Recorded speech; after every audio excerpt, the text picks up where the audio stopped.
Hi friends, how are you all? I'm sure you all must be tired of sitting at home, feel bored, and so we are here to help you to spend your time in a more valuable way, enriching yourself with knowledge and bringing you back into that academic mode again. So I hope you remember that we have been studying geography and we have been going through the second lesson, which is talking about land, soil, water and natural vegetation and wild animals. So we will continue with where we have stopped later. And where we stopped last was about water.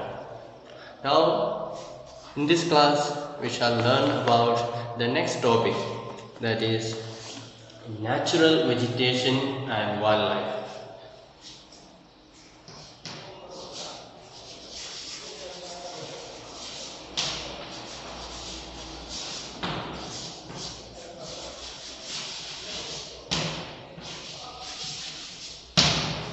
Natural vegetation and wildlife.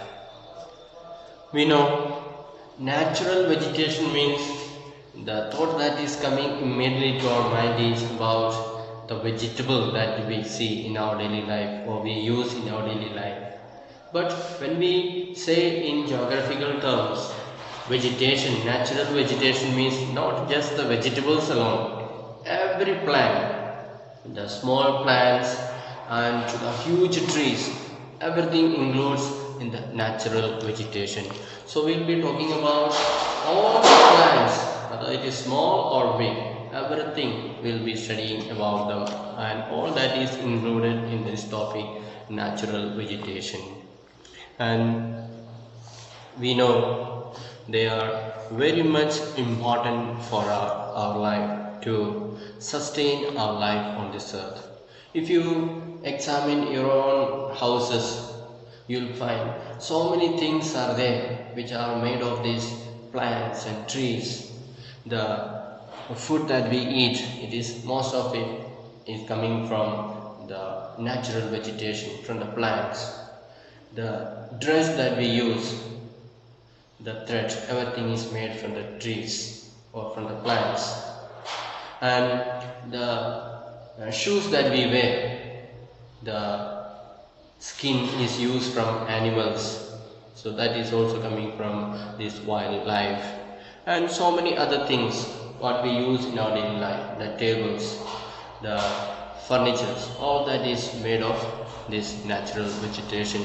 So it is playing a very important role in our life. Without this natural vegetation, we will not be able to live a life properly.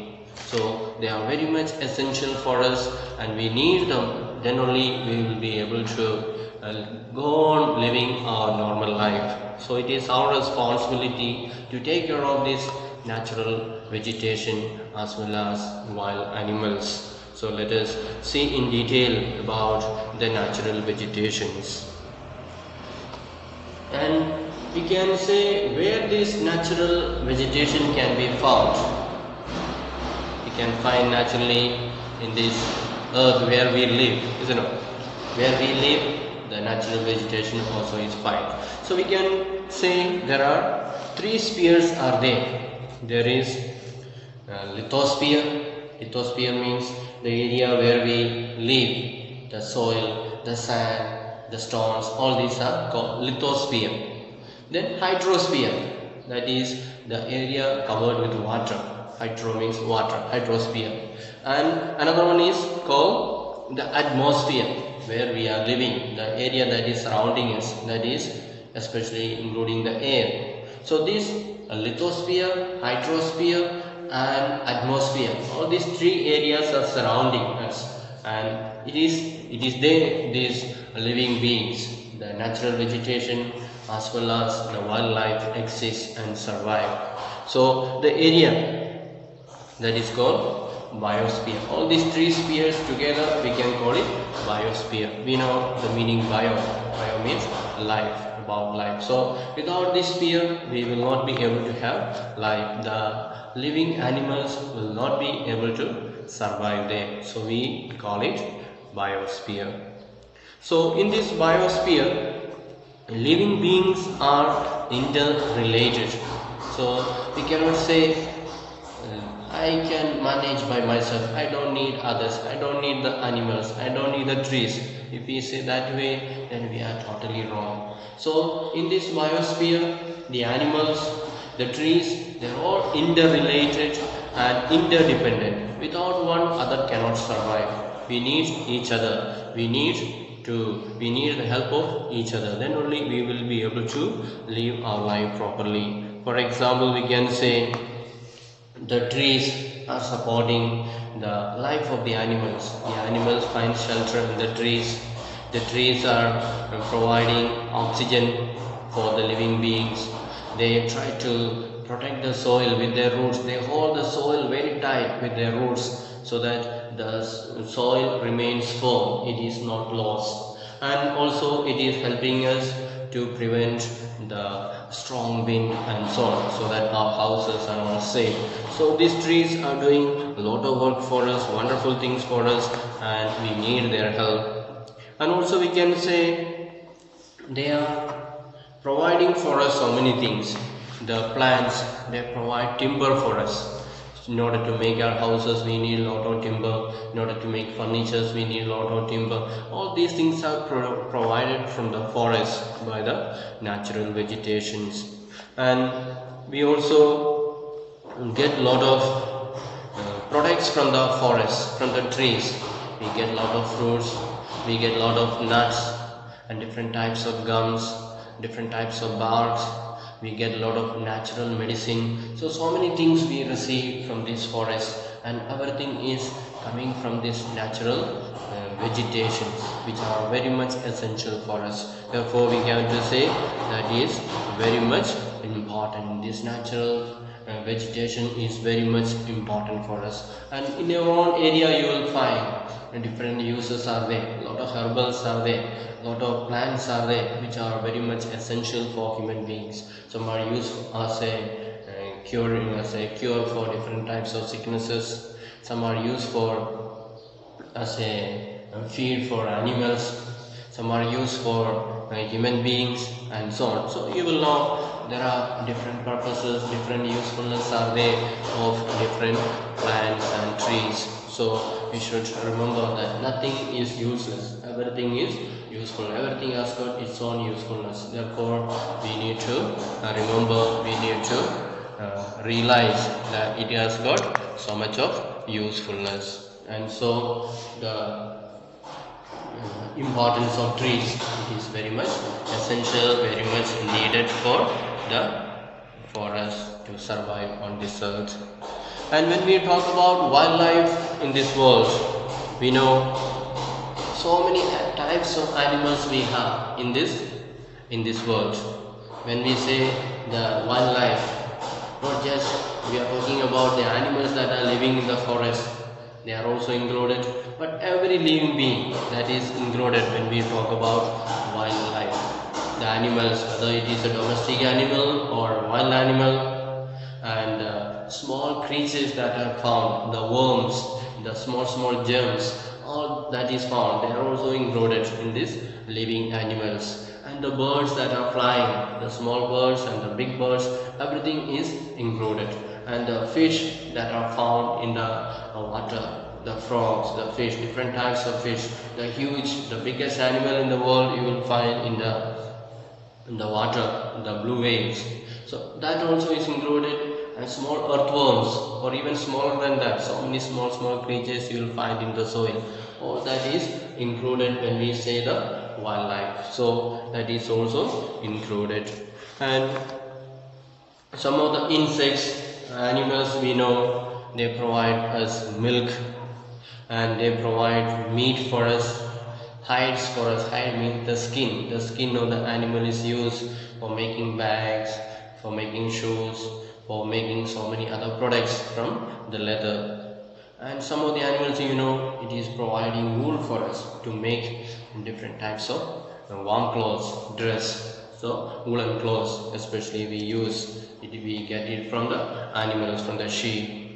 And there are small insects are there. We may think that they are not useful. We think that is waste. They are simply occupying, and some of us think that they are simply waste, and we just disregard them. But we know though they are so small, they provide us such a great service. The honeybees, for example, they provide us with honey, which nobody else can make. So these small honey creatures, they help us to provide honey. And then some of the flies, including the honeybee, they help us in the pollination of flowers. So we are able to get better harvest because of this pollination, which is done by these small flies, which we think that is unimportant, which we think that it is unnecessary, and so on. But they are really needed, and they are really doing a great work for us, and that's why we are able to get good harvest and so on. Then there are birds, we can say, which is included in this wildlife. Birds, small birds are there, big birds are there, huge birds are there, and birds are acting as a decomposers. Decomposers means helping the things to get rotten. And the birds, we know, they eat up a lot of waste. We go on throwing the waste here and there, and it is the birds or these worms that eat up. So they are making it decompose. Otherwise it will remain there and get rotten there, and it will be smelling like anything. But because of these birds and because of these small creatures, they eat it up and they clean up the surroundings. They keep our environment clean.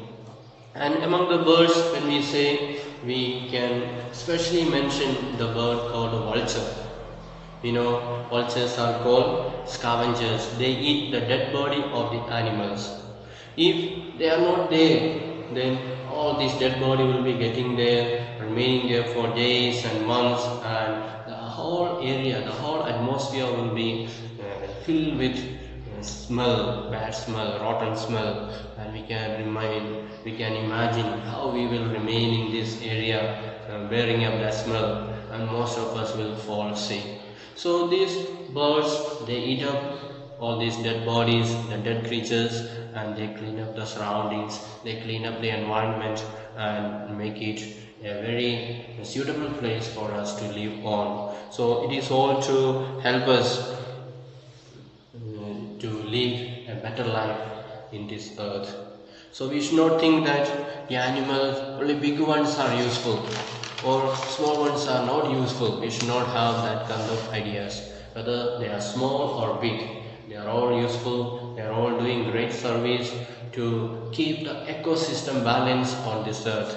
If one species is reduced, then there will be so much of imbalance in this ecosystem, and our life will be so much of disturbed, so much of imbalance will be there. So it is our duty to take care of this environment, this world, and every species of creatures that is found on this earth. They become useful for us, and they are very important for us, and we should not just think that is unimportant or that is not needed. Instead, that is all very important, and we need to take care of them, and we need to consider them for their valuable service. So that is about the natural vegetation and wildlife. So the trees, whether it is a small or big, they are useful, and the creatures, whether they are small or big, whether they are in the land or in the sea or in the air, they are all useful for us, and it is of their service that our life on this earth becomes possible. So destruction of one species, it will affect the other, because everyone is depending on each other. The animals are depending on the plants, the plants are depending on the animals and so on. So everyone is needed and everyone is required in order to keep up the balance in the nature, the ecosystem. So let us appreciate the great life, the presence of the plants and the animals in this planet, and let us not destroy them, let us not disregard them, but let us try to help them to survive, because our survival depends on their survival. If they are not able to survive, then slowly we too will find it difficult to survive. Therefore, let us coexist mutually, supporting and appreciating their great presence on this earth and their contribution to the survival of life on this earth. Now let us come to the another point, that is about distribution of natural vegetation.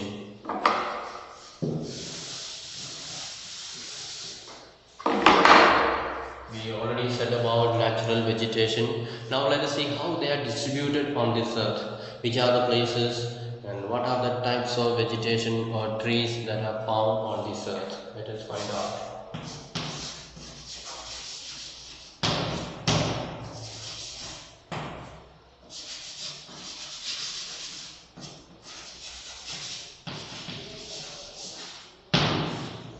Distribution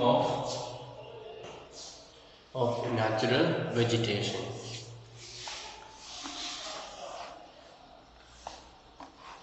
And we know, for the growth of vegetation, for the growth of plants, what is more essential is water and fertile soil. So throughout the earth, the availability of water or the rain is not same. Some places there is more rain and some places there is less rain. And so where there is more rain, there will be more trees, and where there is less tree, there will be less trees, and where there is hardly getting any rain, there will be very less trees again. So depending on the availability of the temperature and the water, there will be different type of trees also will be growing. So water, together with the water, temperature also is important. There should be certain level of, certain degree of temperature. If the temperature is very low, then the trees cannot grow. If the temperature is very high, again it may affect the growth of the trees. So depending on the temperature and the availability of moisture or water, that helps that determines the growth of the trees. Now let us see the four types of vegetation that are found in the world. There are four types of vegetations or four types of trees that are growing in the earth. And first one is called forest.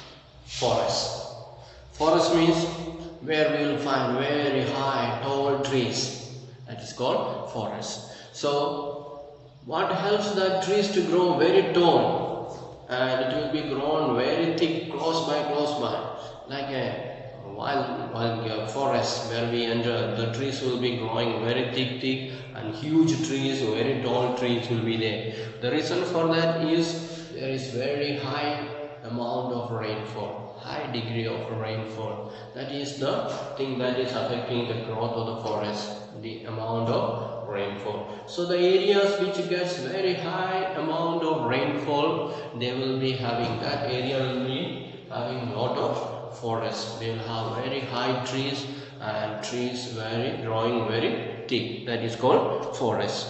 And the second type is called grassland.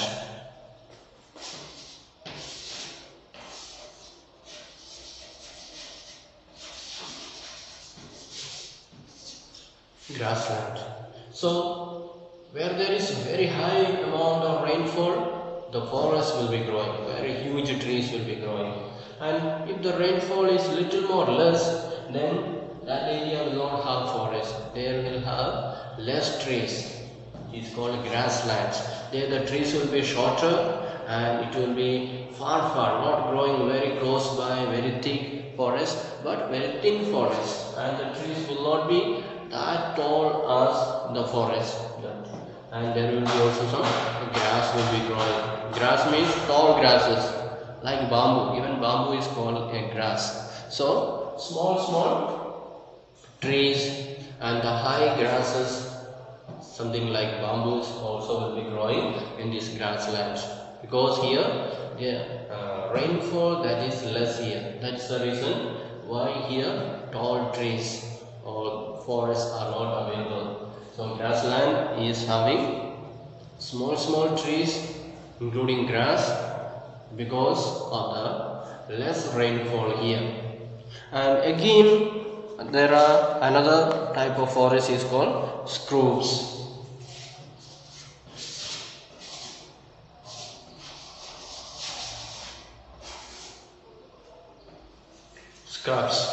Scrubs means it is the very small plants, and that is reason because here there will be very less rain and it will be like we can say desert region where there is very less rain and there will not be any big trees. You must have seen we have a lot of desert regions are there, like Sahara and so on. There will be only small trees will be there, and the type of trees that are growing there is like a thorny plants. They will not have like very broad leaves. They will have very thin leaves, like a pointed, like a needle type. It is all the nature's gifts. The trees that are growing in these scrubs, because they don't have enough rain, and if they have very broad leaves, then all the water will be disappearing. The water that is stored in the tree stems will be disappearing through evaporation, because it's a hot region and the rainfall is very less, and therefore they need to save maximum water in their stems. Therefore the leaves are such, not broad leaves. It is like a pointed, like thin thorns, and so that they can preserve the loss of water much more. And the fourth type of trees we will find is called tundra. It is called tundra.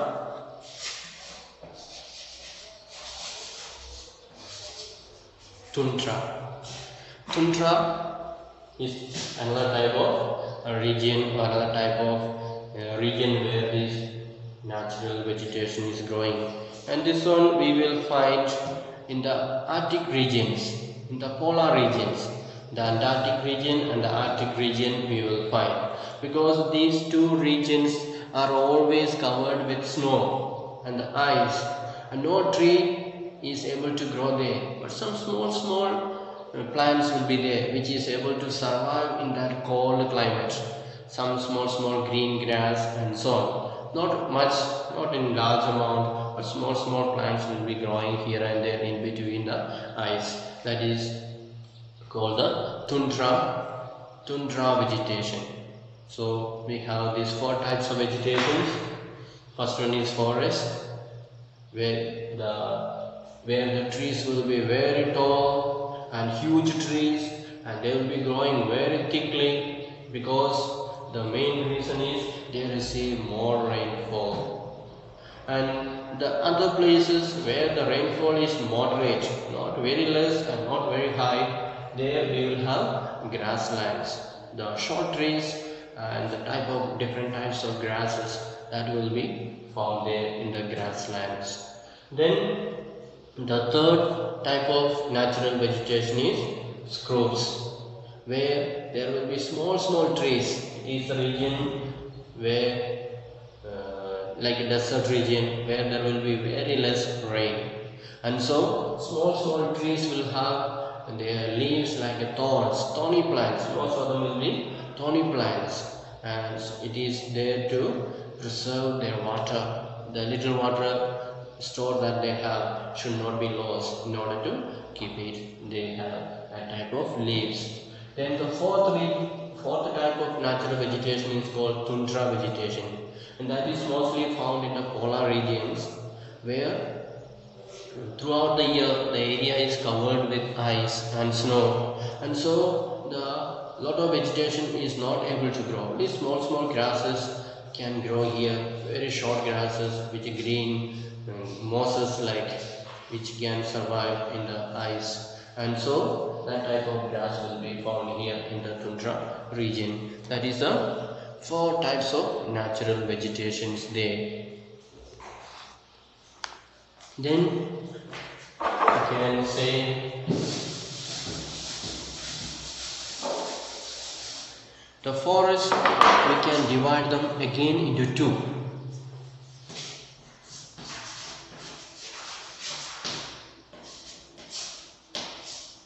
We can divide the forest into two. One is evergreen.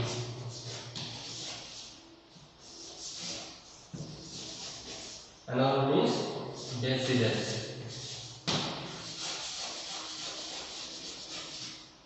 Deciduous forest. From the name itself we can understand evergreen. Evergreen means that tree will be always having green leaves. They don't shed their leaves at a time. Some leaves will be falling down, but always some green leaves will be there in that tree. That is why it is called evergreen trees. Always green leaves will be available on that tree. On the other hand, deciduous trees, they will be shedding their leaves when certain season comes. Usually when the winter season comes, you can see there are some trees standing without any leaves. We may even think that this tree is dead or dried away, but that is not the case. The tree will be still alive, it will be still fresh, but it will have no leaves at all. And that is nature's capacity, shedding the leaf, so that the trees will not be losing the water that it has stored inside.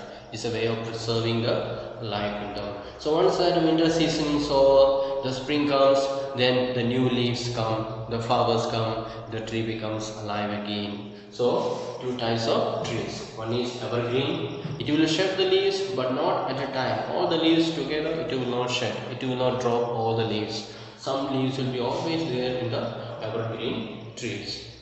And deciduous trees, certain season comes, it will drop all the leaves and the branches alone will be standing without any leaf. That is called deciduous forest. Then again we can say, depending on the location where the forests are growing, we can say forest can be divided into two again. That is, one is tropical forest, another one is called temperate forest. Tropical and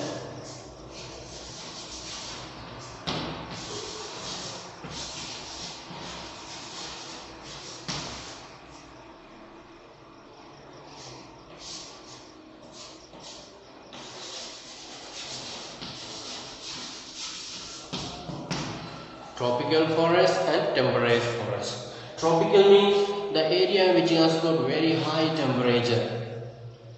Can you say which is the area that has got the highest temperature on the earth?